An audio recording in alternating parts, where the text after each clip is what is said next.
YouTube और दीगर social media apps, इनकी अर्निंग हलाल है हराम? हमारा तो पॉइंट ऑफ व्यू इसमें यह है कि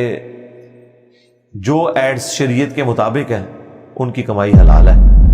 और जो एड्स शरीयत के मुताबिक नहीं है उनकी कमाई हराम है। कौन से एड्स शरीयत के मिसाल के तौर पर अगर आप शराब की मशहूरी का ऐड चलाते हैं तो इस्लाम में तो जामे तिरमिज़ी में वाज़ेह हदीस है, शराब निकालने वाला, शराब बेचने वाला, ख़रीदने वाला, इसे लोड करने वाला, सवारी पे अनलोड करने वाला, 10 तरह के लोगों के ऊपर नबी इस्लाम ने लानत फरमाई है। तो जाहिर है कि इसकी एडवर्टीजमेंट भी हराम होगी। हाँ, साबुन है, शैम्पू है, इसका इस्तेमाल हलाल है, चिकन है, ये वो चीज़ें जिनके इस्तेमाल हमारी बेसिक नीड्स में आता है, उनकी अगर एडवर्टीजमेंट हो और उसमें भी हम तो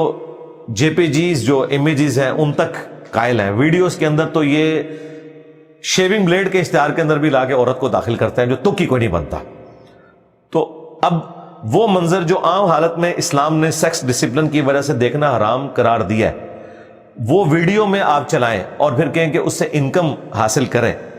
तो ज़ाहिर है कि इसको मैं जस्टिफाई तो नहीं कर सकता। इसीलिए देखें, मुफ्ती तकी उस्मानी साहब का भी फतवा आ चुका है कि जायज़ नहीं है, बिल्कुल, लेकिन कैटेगोरिकली हराम नहीं है।